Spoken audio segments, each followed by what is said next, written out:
আমরা আজ কথা বলবো পৃথিবীর প্রথম খুন নিয়ে এবং এই খুনটির সময় হজরত জিবরাইল আলাইসাল্লাম ও ইবলিশ আলাইসাল্লাম কোথায় ছিলেন সেটিও আজকে বোঝার চেষ্টা করব। তো শুরু করি।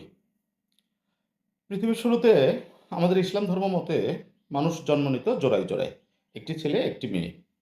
প্রথম জোড়ার ছেলের সঙ্গে পরের জোড়ার মেয়ের বিবাহ, এরকমই রীতি ছিল। কিন্তু কাবিলের সঙ্গে যে মেয়েটা জন্ম নিয়েছিল সে ছিল খুবই সুন্দরী। ইবলিশ আলাইসাল্লাম কাবিলকে কুপরামর্শ দিল, তোমার সাথে যে মেয়েটা জন্মেছে তুমি তাকেই বিয়ে করো। এ নিয়েই দ্বন্দ্ব এবং এ নিয়েই মারামারি। তো কাবিল একটা প্রস্তরখণ্ড নিয়ে হাবিলের মাথায় আঘাত করে। হাবিলের তাৎক্ষণিক মৃত্যু হয়। কাবিলের জন্য ছিল এটি একটি অনাবশ্যক ঘটনা। কি করবে এই মৃতদেহ নিয়ে? তখন দুটি কাক উড়ে আসলো। উড়ে এসে তারা মারামারি শুরু করলো। একটি কাক আরেকটি কাককে মেরে ফেললো। এরপরে মৃত কাকটিকে মাটি খুঁড়ে মাটি চাপা দিল। তো হাবিল লাশটা কি করতে হবে এটা কাবিল বুঝতে পারল। তো কাবিলও একটি মাটির গর্ত খুঁড়ে হাবিলকে মাটি চাপা দিল। এখন প্রশ্ন হচ্ছে, এই রকম ঘটনার সময় জিব্রাইল আলাইসাল্লাম এবং ইবলিশ আলাইসাল্লাম কোথায় ছিলেন? কেন জিজ্ঞেস করছি?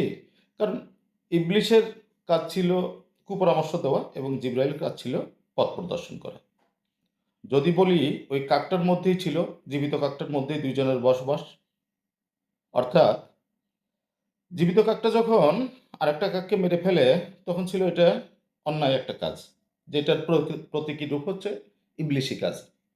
আবার যখন ওই কাকটা মাটি খুঁড়ে মৃত কাকটিকে মাটি চাপা দেয় তখন এটি ছিল একটু পথ দেখানোর কাজ, অর্থাৎ পথ প্রদর্শন করার কাজ। এটি করে থাকে মূলত জিব্রাইল আলাহিসাল্লাম, যিনি ওহী নিয়ে আসতো।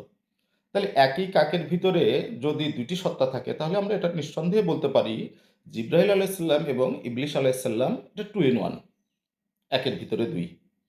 আপনারা কি বলেন? যদি এটা ভুল মনে হয় আপনারা আমাকে সংশোধন করে দিতে পারেন। আর যদি মনে হয় এই কথার মধ্যে বিন্দুমাত্র যুক্তি আছে তাহলে তার পক্ষে আপনি আপনার মতামত দিতে পারেন। ধন্যবাদ সবাইকে।